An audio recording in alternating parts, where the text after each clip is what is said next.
see if this guy, there we go, perfect.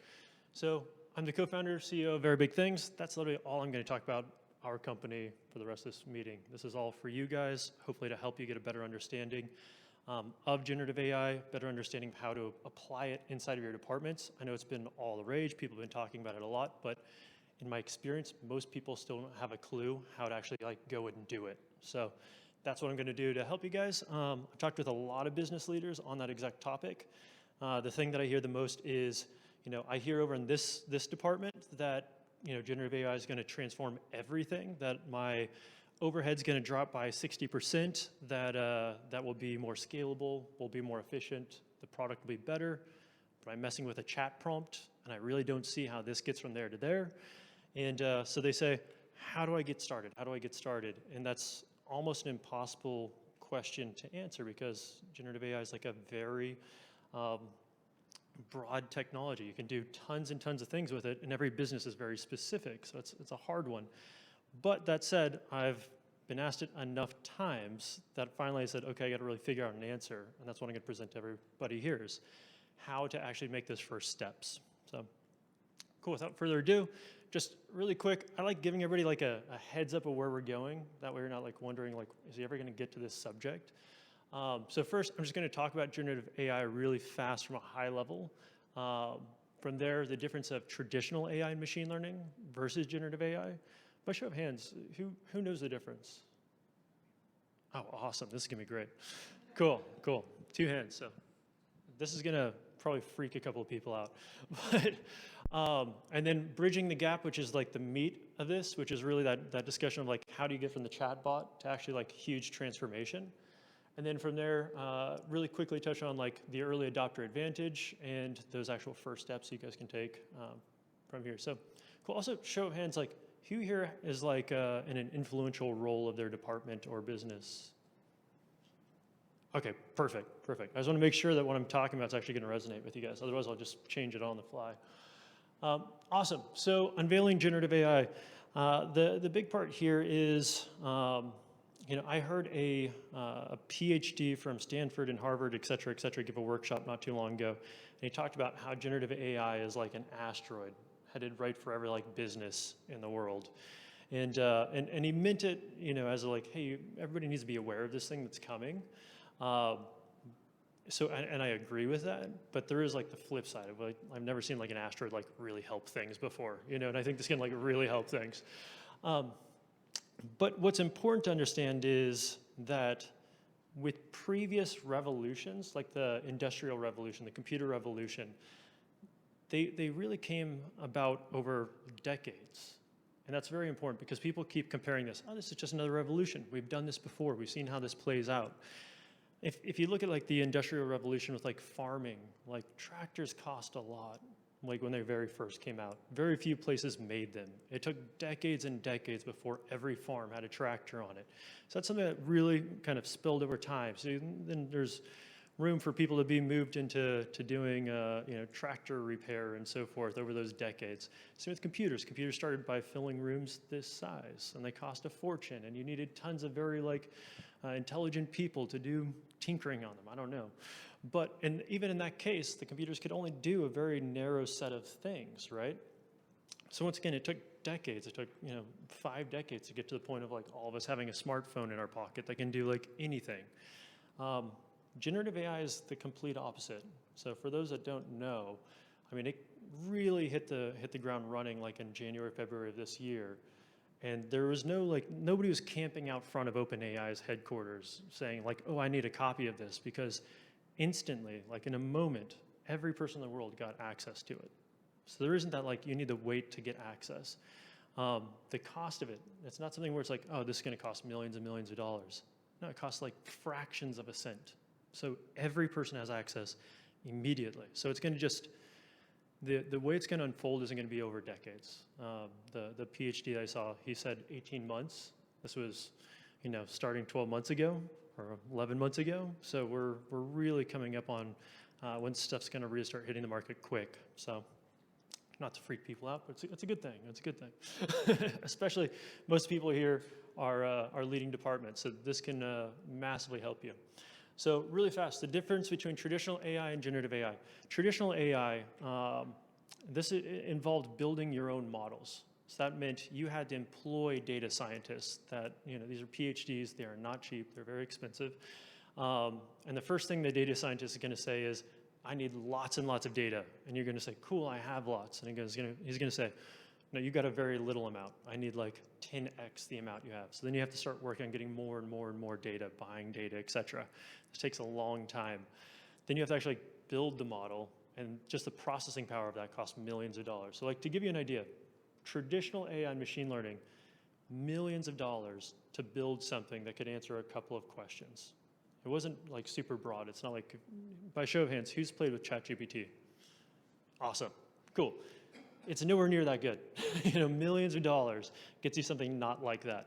On the other hand, with generative AI, whether it's ChatGPT or any of the other large language models, other companies have invested tens of millions, hundreds of millions of dollars building these models, and they're extremely powerful. They have all the data of the entire world in them, so you don't need to put very much additional data into them to make them valuable. And they're super cheap. So once again, like, it's literally like the jump from the computer that took up this room to like the computer in your pocket. So one's super cheap, super accessible. You can put whatever data you have into it, and it's going to start working for you immediately. So does that make sense, everybody? Show of hands. Is that helpful? Cool. 3 people was helpful for. Awesome. So bridging the gap. Generative AI is supposed to do all these amazing things for your department, for your company, and on the higher side of that, I've seen, estimates to literally 70–80% reduction in overhead cost, with, at the same time as those reductions in overhead cost, the product actually being better, the department being more scalable, being more efficient. So extremely powerful, but once again, that's over here, and then on the other side, you're playing with ChatGPT, saying like, how do I make my business or department, more scalable? And it's just not connecting one to the other. The other one is this: your employees are becoming more efficient, but your business isn't. I've heard that from a lot of leaders, where they're basically saying, I jumped fully in on this in March, which puts them like, trust me, I talk with a lot of people, and most people are not moving as quickly as they should be. So people are jumping in March saying like, the whole team has to start using this stuff. They're like really ahead of the curve. And they're saying, cool, I got everybody doing it. I really pushed them, et cetera. And they're doing it, but now they're more efficient. They're going home a little bit earlier. They're a little less stressed out. My business isn't more efficient at all. So how do I, once again, get from here to there? So this is the most important thing I'm going to share with everybody here, is you have to stop thinking of ChatGPT, or not ChatGPT, sorry, generative AI as being a chat prompt. When you think of it as a chat prompt, that's when you're losing full track of the possibilities, right? So the number one thing, and this whole talk will be pretty simple, so you can actually keep it in mind after you hear 10 more talks. But this is like one of the most important parts, is stop thinking of generative AI as a chat prompt. It's like unlearning a swing. Just try to like get it completely out of your mind. And then if you're getting that out of your mind, well then what is generative AI? How should you think about it? Think of it as a smart person, right? So just completely stop thinking of generative AI as like something you chat with. Instead, it's just a smart person. It's a smart person with a photographic memory, processes information insanely fast. I mean, like impossible by any human standard. I think I'm a decently smart person, but it's like 1,000 times better than me. Works 24/7, really happy to. And it's extremely cheap. When I say extremely cheap, it's fractions of a cent. So maybe like $5,000 a year per person, per smart person. So that's how you need to start thinking of it, just as a smart person. That's it. That's simple. What could you do with a smart person, right? So there's a couple of caveats for now. One is they have to work remotely, right? So they can't like walk around your office and grab papers from this desk and take them over to this desk. So you have to say, okay, smart person that's remote. And then the second one, this one gets a lot of people, is primarily uses keyboard. Because people go, well, I could do lots of things with smart people, but all the remote employees I have in my company currently, they all use software that has a mouse. Like, how's this chatbot that can only use a keyboard going to do that, right? So amazingly, most software has what's called an API. Really quick show of hands, who knows what an API is? Awesome, cool. Surprisingly, a lot of people didn't know at the last talk I gave. Cool, so API allows software to talk to software, right? So generative AI is extremely good, or our smart person, they're really good at speaking via APIs. So now all of a sudden they can control all of the software. They can also, if you give them access to your database, they can write queries, they can write code, et cetera. Like I said, they're a smart person. They can do any of this stuff, as long as it's remote. So now here is the big question for all of you guys.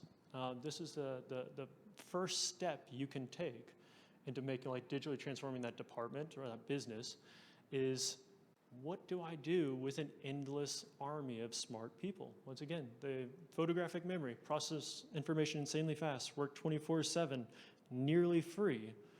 If I have that as a resource for myself, the only caveat is that they have to work remotely. What could I do? Like, how could I apply that? How can I use it, right? So I put this here on purpose. You are the bottleneck. Because I think about, you know, I've been doing this for a long time. So I remember when I had my 14.4, dial-up modem, and I'd load like a web page. I see a couple of people are like, yep, I remember that. You just wait for the page to load, and while you're waiting for it to load, you'd already know what you're going to click on. You just had to wait for it to finish, and then finally it'd load, and you go click, and then you'd wait for it to load again, and so on and so forth. Then cable modems came around, and the internet was like really fast. And all of a sudden, like you'd load a web page and it'd load, and all of a sudden you'd be like, oh, it's all loaded. I don't know what I want to click yet. And like you just have to sit there and figure out, oh, okay, I'll click on this, and it loaded really quick again. It's the same thing in this situation. Human beings have always been a bottleneck. It's hard to grow teams. I've grown a team of like 100 people at our agency. And it takes time. You have to find the right people. You got to get the cultural fit. You need to make sure that through that process they're being trained properly. You need the infrastructure to support them, et cetera, et cetera, et cetera. So it's hard, and you have lots of time to kind of grow with it. Now, all of a sudden, on the flip side, people you can have endless. Oh, don't worry, you're good. You're good. You can have endless people. So now all of a sudden you're the bottleneck. And all of a sudden you have it in like just a moment. So you go, wow, this is amazing. I have endless free people who work 24/7. They got a photographic memory. They're really smart. They're remote. Well, now, crap, what am I going to do with them? Like, that's your job. You got to figure that out, right? All of a sudden it's on you. So I put ready now because it's very important to understand that, like, this did not launch, or it's not launching like next year. It's not like something that's coming in the, in the wings. Like, this happened already. This happened, for the most part, like 9 months ago. That was like the big turning point. Even this last week, with the latest updates from OpenAI, it even just leapfrogged massively. But the important part is, don't procrastinate, because while most leaders are procrastinating right now, they're just trying to wrap their head around what it is. Not all are. There is that 10% that have been working hard at this stuff since February of this year, saying, how am I going to start implementing this? And when you do, you actually get that promised land. Like, that is possible. I know, because we're building this for people. We're doing this for people. You get the lower operational cost. You get the better efficiency. You get the better end product. Like, it costs you less. It's more scalable, and it's better. And it's pretty amazing. But on the flip side, that asteroid that the other PhD guy talked about, it is coming. If I owned any of these businesses, and all of a sudden my operational costs dropped by 70%, and I had a better product, and it was more scalable, like, I'm not just going to like take lots of profit and put it in my pocket. Instead, I'm going to say, okay, let me go and undercut the entire market. Let me see how much market I can swallow up before other people can make that transition. So I would not wait for the asteroid. I'd get moving on this stuff. It's here. Pandora's box has been opened. Like, you need to get moving on it. This is every person. Cool. Cool. So then first steps are going to be identify those areas where you can use your endless, army of smart people. And the areas I've found that it's most helpful is areas of horizontal scale. So you could think about it, I don't want to pick on any department, but if I had to, I'll choose lawyers. Sorry. But so say you had a company that had like 3 lawyers. It probably doesn't make sense to invest in like building a solution to help you with your legal. Just the cost of the 3 people doesn't equate that initial cost of building that system. You wouldn't get the same type of ROI on it. Maybe you could buy something off the shelf that would take you from 3 people down to 2 people. However, say you were like a law firm and you had 100 lawyers or 200 or 300. Now all of a sudden you could do the same work faster, better, with probably 20%. So it's looking at that part, like which areas is it very horizontal inside of your organization or department. And the other part that I really like, this is where I tend to put most of my effort, is on figuring out what was previously impossible. So think about it this way. Lots of departments and businesses have had really grandiose ideas where it's like, oh, we could do this amazing thing. Oh, but we'd have to hire so many people and it costs so much. It just doesn't make sense. Or the ROI would never work out, but man, it'd be cool. Those things are possible now. So it's not just about what you're currently doing and how you make that more efficient. It's about all the things that previously were impossible, but now you can do. And then lastly, just a summary, because I covered a lot. Generative AI revolution, unlike anything before it, this is not like the previous revolutions. Generative AI, it's available today, so if you're not doing it right the second, you can. And then think of generative AI just as a remote smart person. That's probably the most important thing. Like just completely dispel the idea that it's like a chatbot. It's just a remote smart person. You're the bottleneck. Identify where you can use this so you can get going. And there's a huge advantage to the early adopters. And that's all I got. Oh.